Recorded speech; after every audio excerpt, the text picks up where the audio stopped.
Political science पढ़ने तो पहले हमें पता होना चाहिए कि what is the meaning of the political science, है ना।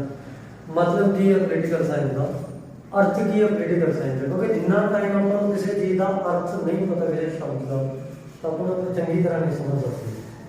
पॉलिटिकल शब्द है जो ग्रीक या फिर आप कहते हैं लैटिन भाषा का शब्द है, यूनानी भाषा का शब्द है।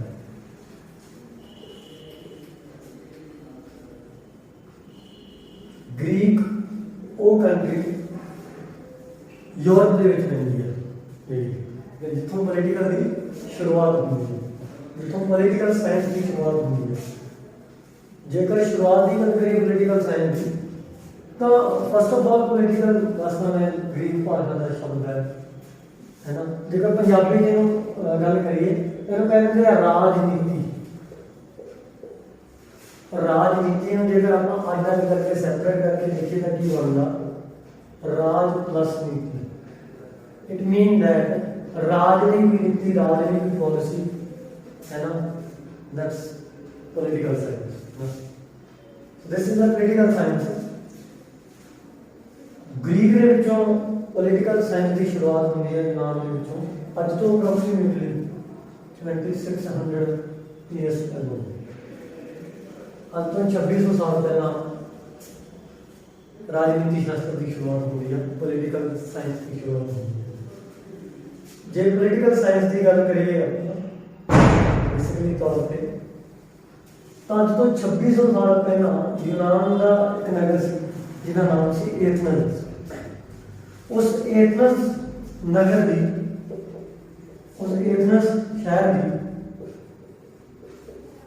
किलाबंदी की थी।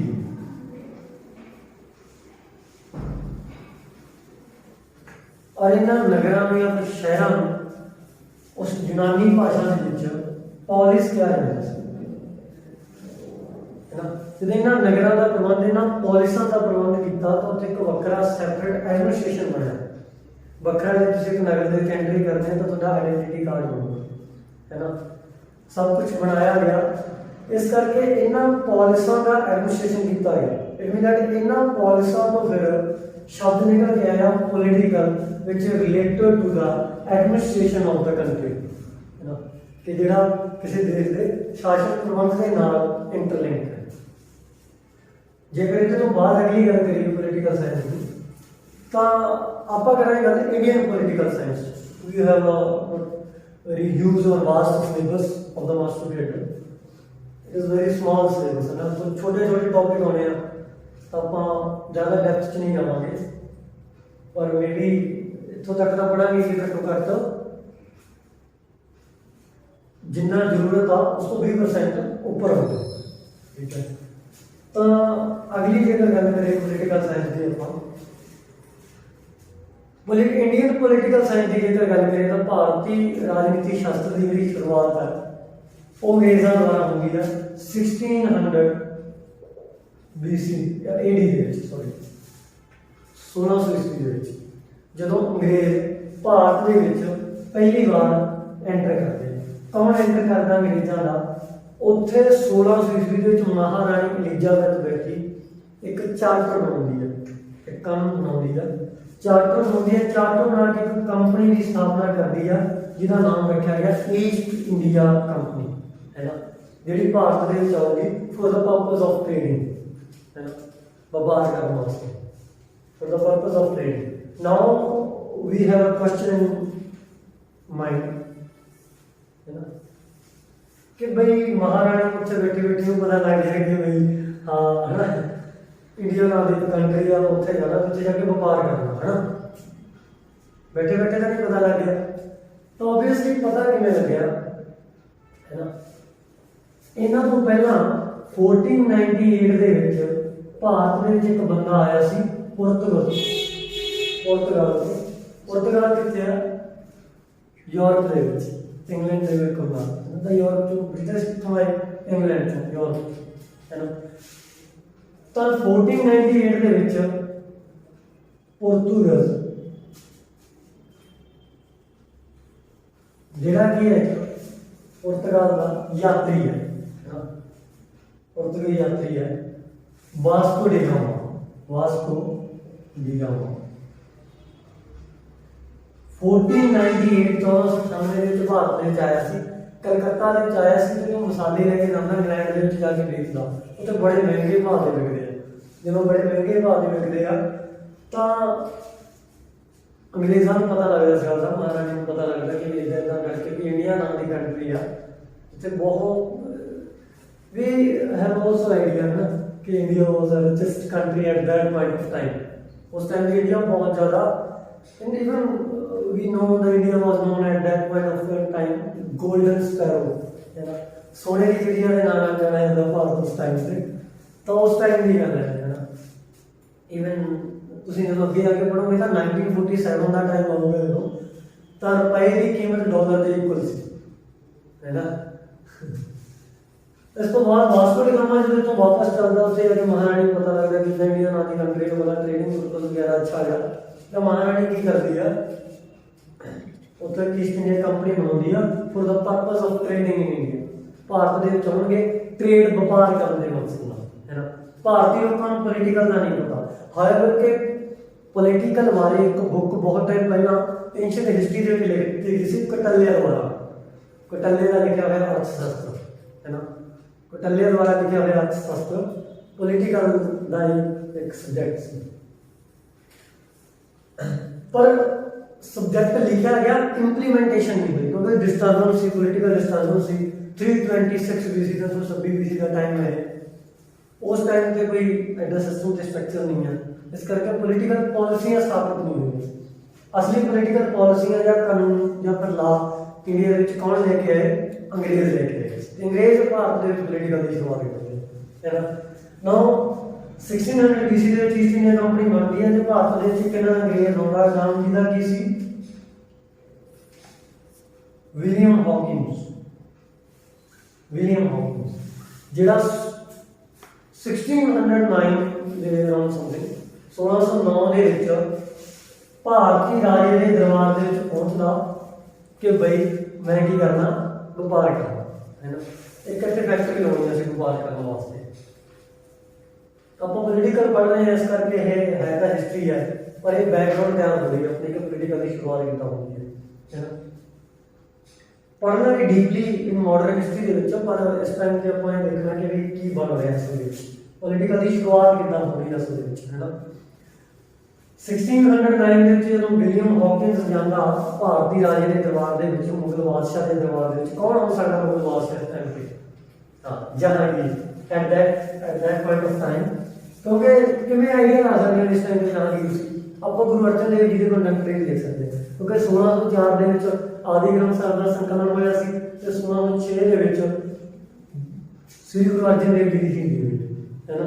ਇਸੇ ਨੂੰ ਆਪਾਂ ਅੰਦਾਜ਼ਾ ਲਾ ਸਕਦੇ ਹਾਂ ਕਿ ਗੁਰੂ ਅਰਜਨ ਦੇਵ ਜੀ ਦੀ ਸ਼ਹੀਦੀ ਜਹਾਂਗੀਰ ਨੇ ਕਰਵਾਈ ਸੀ ਜਾਂ ਦੋਨੋਂ ਪਾਸੋਂ ਅੰਦਾਜ਼ਾ ਲਾ ਸਕਦੇ ਹਾਂ। ਇਹਨੂੰ ਉਹਦੇ ਨਾਲ ਇੰਟਰਲਿੰਕ ਕਰ ਸਕਦੇ ਹਾਂ, ਉਹਨੂੰ ਇਸ ਨਾਲ ਇੰਟਰਲਿੰਕ ਕਰ ਸਕਦੇ ਹਾਂ। ਪੰਜਾਬ ਵਿੱਚ 1609 ਦੇ ਵਿੱਚ ਕੀ ਹੋਇਆ ਕਿ ਬਈ ਵਿਲੀਅਮ ਹੌਕਿੰਸ ਜਹਾਂਗੀਰ ਦੇ ਦਰਬਾਰ ਦੇ ਵਿੱਚ ਜਾਂਦਾ ਹੈ, ਫੈਕਟਰੀ ਲਾਉਣ ਦੀ ਆਗਿਆ ਮੰਗਦਾ ਤੇ ਫੈਕਟਰੀ ਲਾਉਣ ਦੀ ਆਗਿਆ ਦੇ ਦਿੱਤੀ ਜਾਂਦੀ ਹੈ ਤੇ 1609 ਦੇ ਵਿੱਚ ਅੰਗਰੇਜ਼ ਆਪਣੀ ਪਹਿਲੀ ਫੈਕਟਰੀ ਲਾਉਂਦੇ ਆ ਕਿੱਥੇ? ਮਸੌਲੀਪਟਨਮ। ਕਿਹੜੀ ਜਗ੍ਹਾ ਤੇ?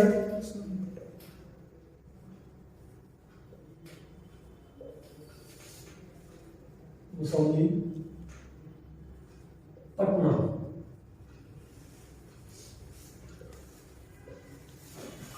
ਮਸੌਲੀਪਟਨਮ ਹੈ ਨਾ।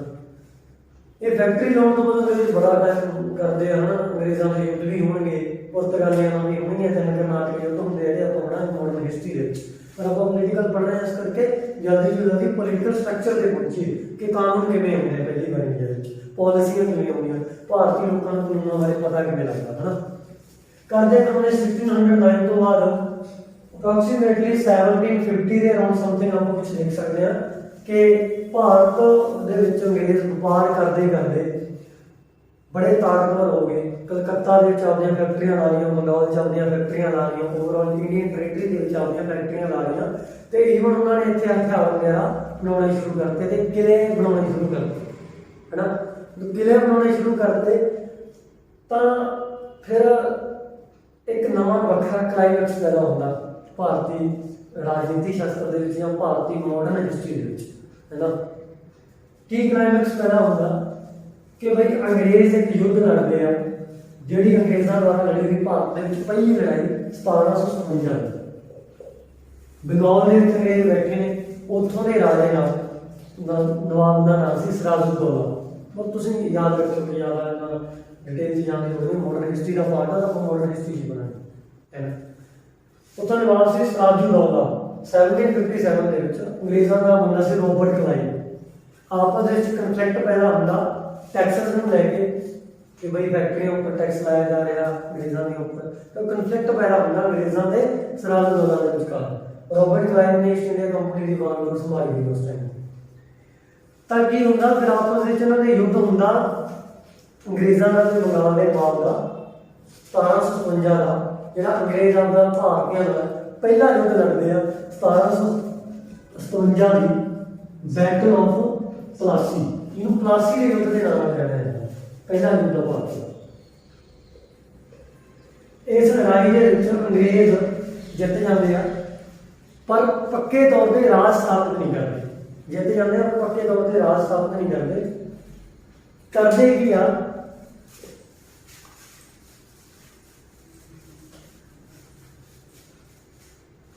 ਪੱਕੇ ਤੌਰ ਤੇ ਆਪਦਾ ਰਾਜ ਸਥਾਪਿਤ ਨਹੀਂ ਕਰਦੇ। ਫਿਰ ਕਰਦੇ ਕੀ ਹੈ, ਇੱਕ ਪਪਟ ਕਿੰਗ, ਪਪਟ ਸਮਝਦੇ ਹੋ, ਤੋਤਾ, ਜਿਹੜੇ ਉਹਨਾਂ ਦੀ ਭਾਸ਼ਾ ਬੋਲਦੇ, ਇੱਕ ਪਪਟ ਕਿੰਗ ਬਿਠਾਇਆ ਜਾਂਦਾ ਜਿਹੜਾ ਉਹਨਾਂ ਦੀ ਭਾਸ਼ਾ ਬੋਲੂਗਾ। ਹਾਇਰ ਕਿ the king was we can say that Mir Jafar ਹੈ ਨਾ। we don't have need to memorize ਕਿ ਵੀ ਹਾਂ ਕੌਣ ਸੀਗਾ, ਆਪਾਂ ਨੂੰ ਦੀ ਜ਼ਰੂਰਤ ਨਹੀਂ ਯਾਦ ਕਰਨੀ, ਬਸ ਇੱਕ ਵਾਰ ਯਾਦ ਰੱਖੋ ਨੋਰਮਲੀ। ਉਸ ਤੋਂ ਬਾਅਦ ਫਿਰ ਹੁਣ ਜਦੋਂ ਇਹ ਗੱਦੀ ਤੇ ਬਿਠਾਇਆ ਜਾਂਦਾ ਪਬਲਿਕ ਕਿੰਗ, ਇਹਦੇ ਨਾਲ ਕੋਈ ਜ਼ਿਆਦਾ ਮਤਲਬ ਹੈ ਨਾ ਅੰਗਰੇਜ਼ਾਂ ਦੀ ਬਣਦੀ ਨਹੀਂ, ਜਾਂ ਆਪਾਂ ਕਹਿੰਦੇ ਜਿਹੜਾ ਇਹਨਾਂ ਨੇ ਅੰਗਰੇਜ਼ਾਂ ਨੇ ਉਹਨੂੰ ਆਪਦੇ ਨਾਲ ਬਿਠਾਇਆ ਸੀ ਜਿਸ ਕਰਕੇ ਫਾਇਦੇ ਲਈ, ਉਹ ਅੰਗਰੇਜ਼ਾਂ ਦਾ ਫਾਇਦਾ ਪੂਰਾ ਨਹੀਂ ਹੋਇਆ। ਤਾਂ ਅੰਗਰੇਜ਼ਾਂ ਦਾ ਅੰਗਰੇਜ਼ ਰਾਜੇ ਨਾਲ ਦੂਜਾ ਯੁੱਧ ਹੁੰਦਾ ਤੇ ਦੁਬਾਰਾ ਫਿਰ ਤੋਂ ਇੱਕ ਲੜਾਈ ਹੁੰਦੀ ਆ ਭਾਰਤ ਦੀ, ਜਿਹੜੀ ਭਾਰਤ ਦੀ ਫੈਸਲਾ ਕਰਨ ਲੜਾਈ ਜਾਇਆ ਅੰਗਰੇਜ਼ਾਂ ਨੂੰ ਭਾਰਤ ਦੇ ਵਿੱਚ, ਕਿਉਂਕਿ ਅੰਗਰੇਜ਼ਾਂ ਨੇ ਇੱਥੋਂ ਆਪਦਾ ਰਾਜ ਕਰਨਾ ਸ਼ੁਰੂ ਕਰਤਾ। ਜਿਹੜੀ ਬੈਟਲ ਕਹਿੰਦੇ ਆਪਾਂ 1764 ਦੀ ਦ ਬੈਟਲ ਆਫ ਬਕਸਰ।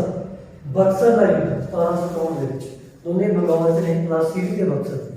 ਤਾਂ ਬਕਸਰ ਦੇ ਯੁੱਧ ਦੇ ਵਿੱਚ ਕੀ ਹੁੰਦਾ, ਅੰਗਰੇਜ਼ ਜਿੱਤ ਜਾਂਦੇ ਆ ਹੈ ਨਾ। British was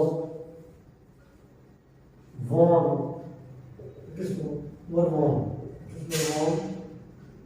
in this battle।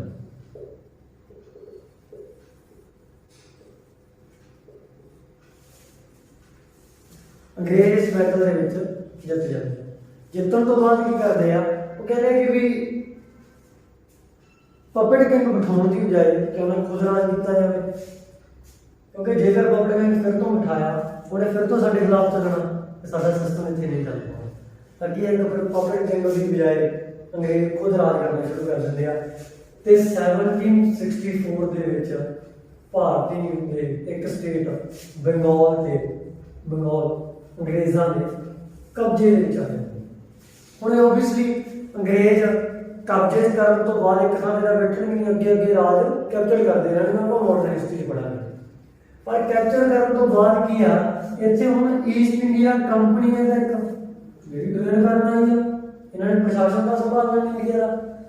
ਇਹ ਟ੍ਰੇਡਿੰਗ ਜਿਹੜੀ ਕੰਪਨੀ ਹੈ ਮਹਾਰਾਣੀ ਲੀਜਾਵਤ ਨੇ ਭੇਜੀ ਉੱਥੋਂ ਕਿ ਜਿਹੜੀ ਇੱਥੇ ਇੰਡੀਆ ਦੇ ਵਿੱਚ ਵਪਾਰ ਕਰੂਗੀ, ਵਪਾਰ ਕਰਕੇ ਕੀ ਕਰੂਗੀ, ਸਾਨੂੰ ਉੱਥੇ ਬੈਨੀਫਿਟ ਭੇਜੂਗੀ, ਜੋ ਇੰਗਲੈਂਡ ਦੀ ਇਨਫਰਾਸਟ੍ਰਕਚਰ ਤੇ ਲਾਇਆ ਜਾਊਗਾ ਹੈ ਨਾ, ਜਿਹਦੀ ਇਨਵੈਸਟਮੈਂਟ ਕੀਤੀ ਜਾਊ ਇੰਗਲੈਂਡ ਦੇ ਇਨਫਰਾਸਟ੍ਰਕਚਰ।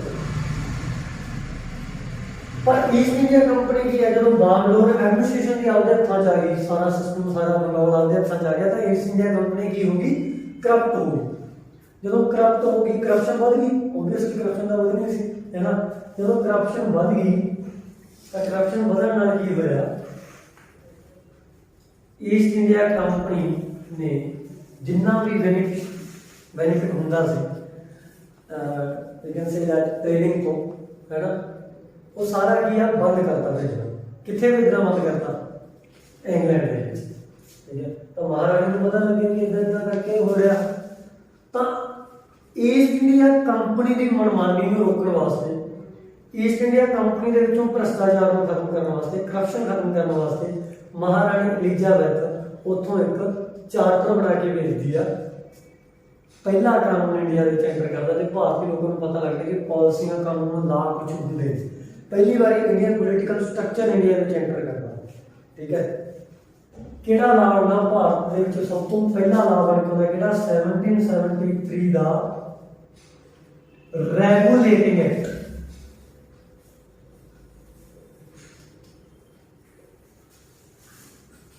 1773 ਦਾ ਰੈਗੂਲੇਟਿੰਗ ਐਕਟ है ना।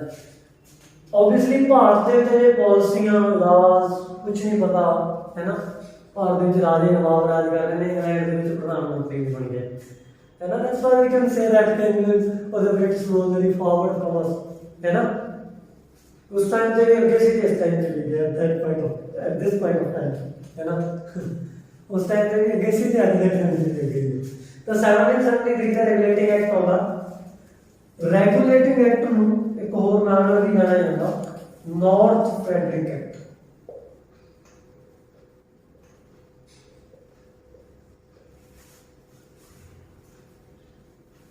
नॉर्थ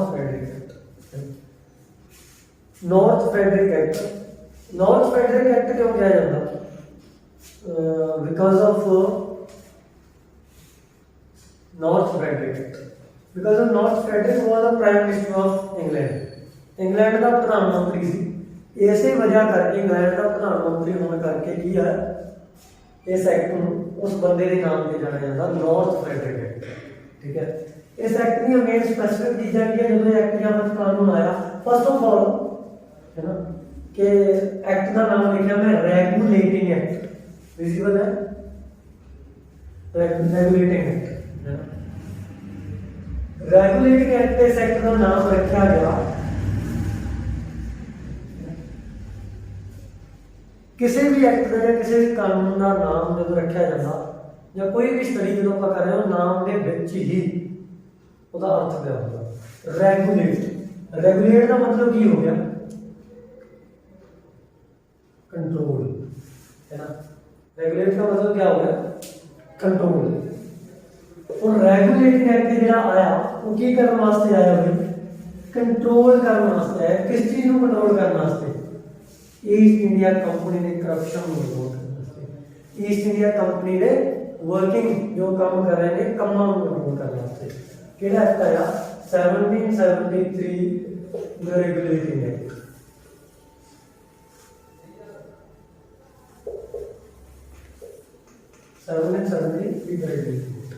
फर्स्ट ऑफ ऑल इस एक्ट के थ्रू जो पहला काम किया गया वो काम किया गया सब तो पहले इस एक्ट के थ्रू की काम किया गया कि बंगाल का गवर्नर से बंगाल का गवर्नर दी पोस्ट का नाम बदल के की रख दिता गया गवर्नर जनरल ऑफ बंगाल कर दिता गया कि बंगाल का गवर्नर दी पोस्ट का नाम बदल के पहला की सी बंगाल का गवर्नर हुण की बना दिता गया एक्ट के through governor general of Bengal.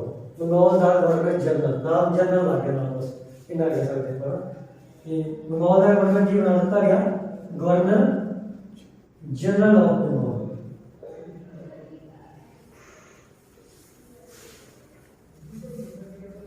Who was the first Governor General of Bengal? कौन सी पर सब तो पहला ध्यान मेरा दिमाग में कि भारत का गवर्नर जनरल है कौन सी है ना? कौन सी? Lord Warren Hastings.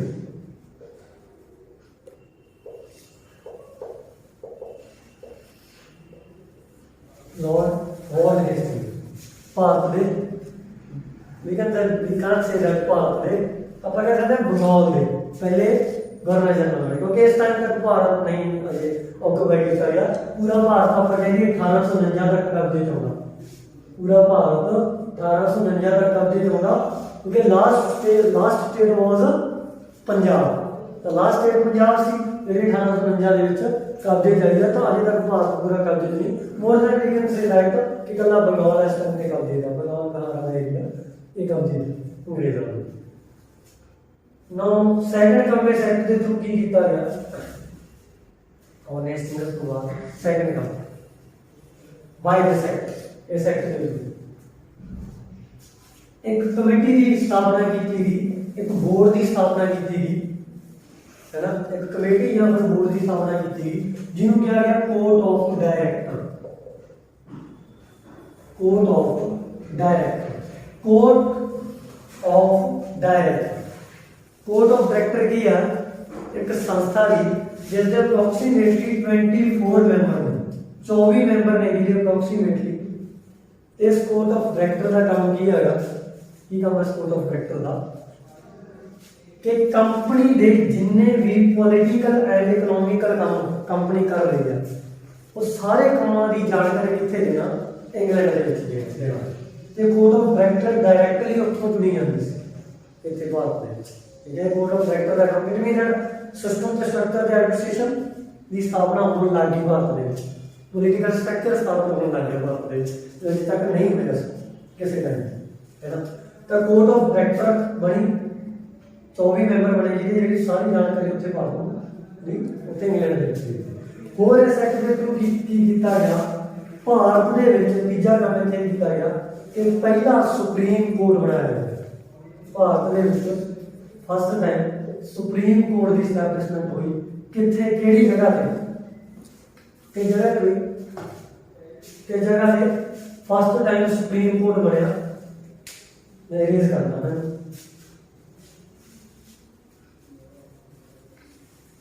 ਭਾਰਤ ਵਿੱਚ ਪਹਿਲਾ ਸੁਪਰੀਮ ਕੋਰਟ ਬਣਿਆ।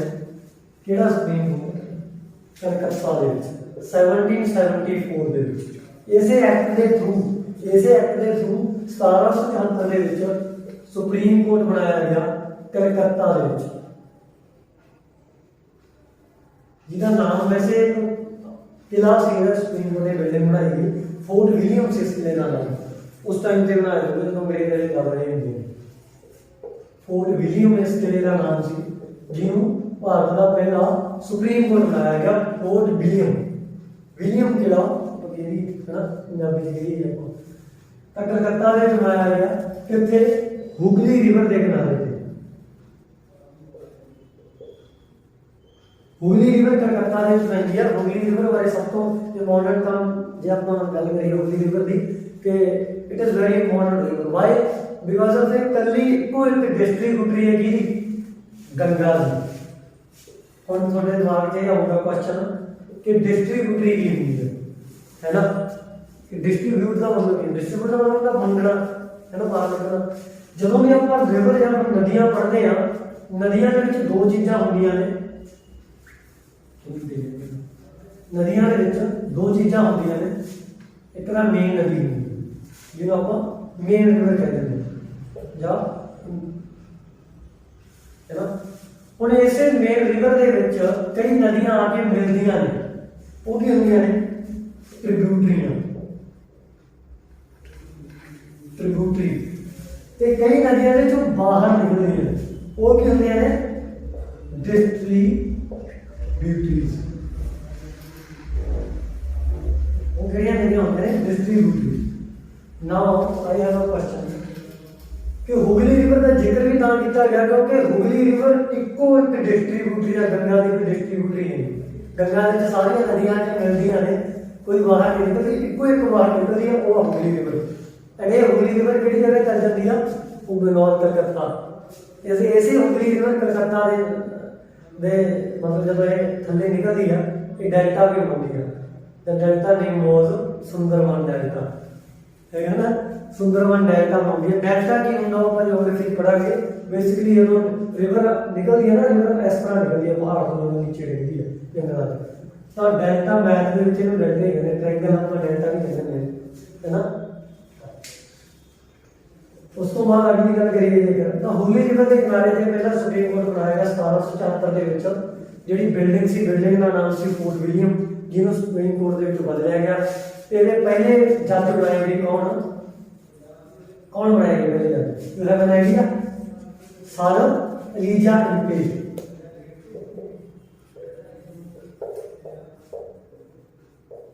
ਸਰ ਏਲੀਜ਼ਾ ਇੰਪੇ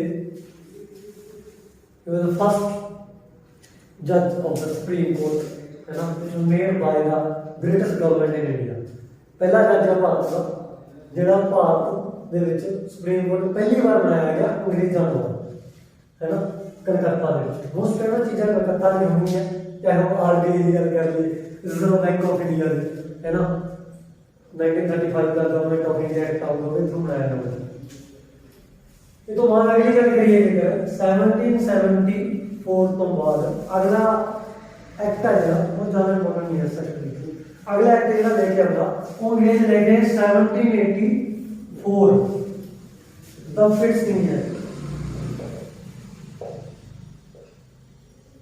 ये एक्ट क्यों आया the fits India? First of all का कहता है कि जो फिट्स इंडिया एक्ट है पहले कहने का इसका नाम फिट्स इंडिया एक्ट क्यों किया जाता है? हाँ, ये नाम किस करके किया जाता कि उतों के प्रधानमंत्री के नाम से रखा गया, किसके नाम से? विलियम पिट। विलियम पिट बारे फेमस चीज दसा कि इंग्लैंड का सब तो यंगेस्ट पीएम होया अज तक का, सब तो नौजवान प्रधानमंत्री होया इंग्लैंड का अज तक का एट द एज ऑफ 24 साल की उम्र इंग्लैंड का प्रधानमंत्री। He was the youngest prime minister of England till now. Yeah, now after it, William ये एक्ट जो आया फिट्स इंडिया एक्ट आया है, ये एक्ट पिछला जो एक्ट आया 1773 का रेगुलेटिंग एक्ट उसकी कमियां पूरा करने वास्ते आया, उसमें की कमियां रहेंगी, ठीक है। फिर ज़्यादा इस एक्ट दे थ्रू कुछ नहीं किया जाऊगा, ये जो 74 एक्ट है वही लागू कर देता जो और उसके थोड़ा जिहा सुधार कर देता जो की सुधार कर देता इस एक्ट ने पिछले एक्ट ने कि जिहड़ी कोर्ट ऑफ डायरेक्टर सी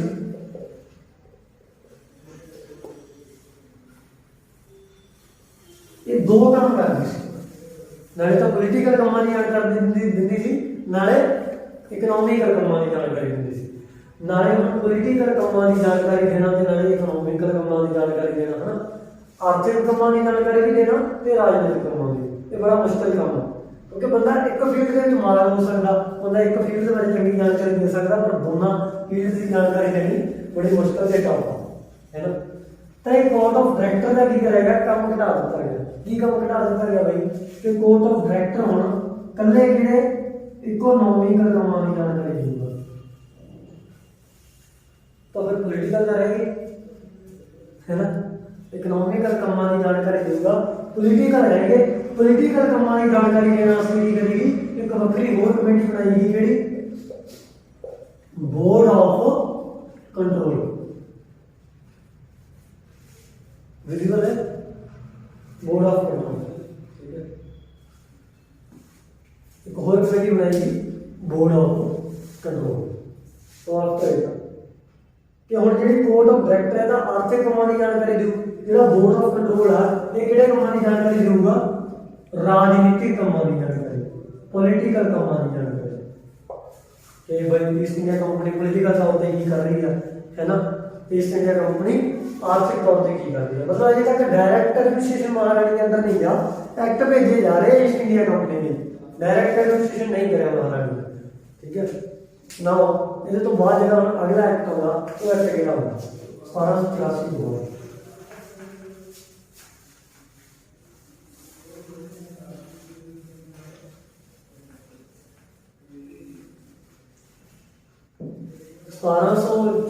तो बाद जो एक्ट होगा वो एक्ट होगा कि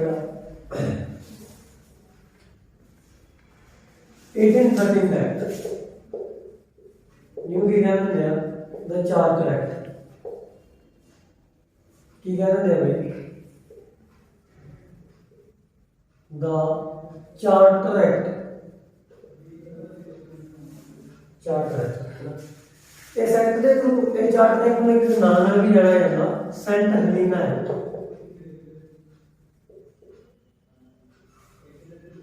सेंट हेलेना एक्ट इस एक्ट में और नाम जाना जाता किस एक्ट में? Saint Helena act. Saint Helena act के नाम क्यों जाना जाता क्योंकि सेंट हेलेना असल में एक टापू है जो यूरोप वाली साइड में पैंदा, यूरोप तो थोड़ा नीचे आ जाता, बिल्कुल पानी की जमा बचा लिया, समुद्र के बिल्कुल बचा लिया, ठीक है। तो 1815 ਦੇ ਵਿੱਚ ਜੇਕਰ ਆਪਾਂ ਵਰਲਡ ਹਿਸਟਰੀ ਦੀ ਗੱਲ ਕਰੀਏ 1815 ਦੇ ਵਿੱਚ ਦੁਨੀਆ ਦਾ ਇੱਕ ਮਹਾਨ ਬਾਦਸ਼ਾਹ ਜਾਂ ਫਰਾਂਸ ਦਾ ਇੱਕ ਮਹਾਨ ਬਾਦਸ਼ਾਹ ਬਣੇ ਫਰਾਂਸ ਦਾ ਬਾਦਸ਼ਾਹ ਸੀ ਜਿਹਦਾ ਨਾਮ ਸੀ ਨੈਪੋਲੀਅਨ ਬੋਨਾਪਾਰਟ। ਨੈਪੋਲੀਅਨ ਫਰਾਂਸ ਦਾ ਬਾਦਸ਼ਾਹ 1815 ਦੇ ਵਿੱਚ ਜਿਹੜਾ ਅੰਗਰੇਜ਼ਾਂ ਦੇ ਹੱਥੋਂ ਹੋਇਆ ਵਾਟਰਲੂ ਦੇ ਮੈਦਾਨ ਦੇ ਵਿੱਚ ਵਾਟਰਲੂ ਦੇ मैदान वाटरलू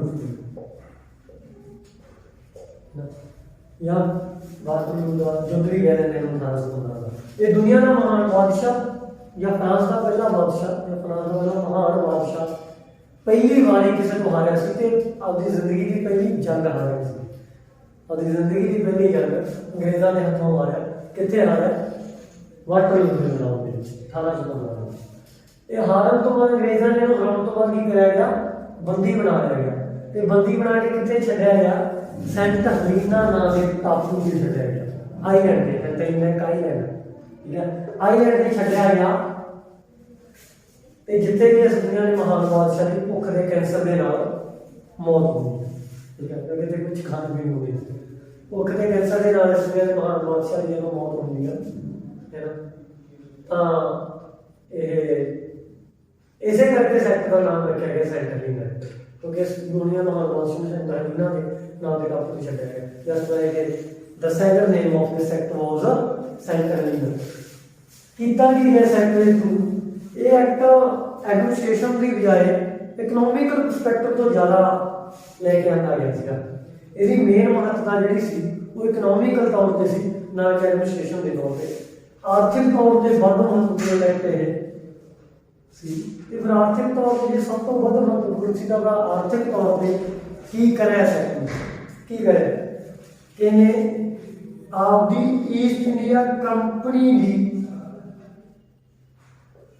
मोनोपोली खत्म करती ईस्ट इंडिया कंपनी की मोनोपोली खत्म करती मोनोपोली की होंगी है या मोनोपोली की होंगी है कि कोई एक काम का अधिकार एक बंदे नहीं हो कि ਉਹਨੂੰ ਕੋਈ ਹੋਰ ਨਾ ਕਰ ਸਕਦਾ ਹੋਵੇ ਜਿਵੇਂ ਅੰਗਰੇਜ਼ਾਂ ਦੀ ਮੋਨੋਪੋਲੀ ਸੀ ਟੀ ਤੇ ਐਂਡ ਚਾਈਨਾ ਤੇ ਚਾਹ ਅਤੇ ਚਾਈਨਾ ਦਾ ਵਪਾਰ ਸਿਰਫ ਅੰਗਰੇਜ਼ ਹੀ ਕਰ ਸਕਦੇ ਸੀ ਕਿਉਂਕਿ ਇੱਥੇ ਹੋਰ ਵੀ ਬੈਠੇ ਮਤਲਬ ਪੁਰਤਗਾਲੀ ਆਏ ਫਰਾਂਸੀਸੀ ਆਏ ਹੈ ਨਾ ਡੱਚ ਵੀ ਆਉਣਗੇ ਮਾਡਰਨ ਹਿਸਟਰੀ ਜਦੋਂ ਆਪਾਂ ਪੜਾਂਗੇ ਤਾਂ ਹੋਰ ਵੀ ਕੰਪਨੀਆਂ ਬੈਠੀਆਂ ਵਪਾਰਕ ਕੰਪਨੀਆਂ ਉਹਨਾਂ ਵੀ ਅਧਿਕਾਰ ਨੇ ਵਪਾਰ ਕਰਨ ਦਾ ਪਰ ਈਸਟ ਇੰਡੀਆ ਕੰਪਨੀ ਨੇ ਕੀ ਕਰਨੀ ਸੀ ਮੋਨੋਪੋਲੀ ਸਥਾਪਿਤ ਕਰਨੀ ਸੀ ਤੇ ਟੀ ਤੇ ਚਾਈਨਾ ਤੇ ਚਾਹ ਅਤੇ ਚਾਈਨਾ ਨਾਲ ਵਪਾਰ ਅਸੀਂ ਕਰਾਂਗੇ ਠੀਕ ਹੈ ਹੁਣ ਇਸੇ ਐਕਟ ਦੇ ਥਰੂ ਕੀ ਕਰ ਦਿੱਤਾ ਗਿਆ ਮੋਨੋਪੋਲੀ ਖਤਮ ਕਰ ਦਿੱਤੀ ਈਸਟ ਇੰਡੀਆ ਕੰਪਨੀ ਦੀ ਮਹਾਰਾਣੀ ਨੇ ਚਾਰਟਰ ਭੇਜ ਦਿੱਤੀ ਮੋਨੋਪੋਲੀ ਖਤਮ ਕਰਨ ਦਾ ਰੀਜ਼ਨ ਇਹ ਸੀ ਕਿ ਬਈ ਹੁਣ ਜੇਕਰ ਮੋਨੋਪੋਲੀ ਇਕੱਲੀ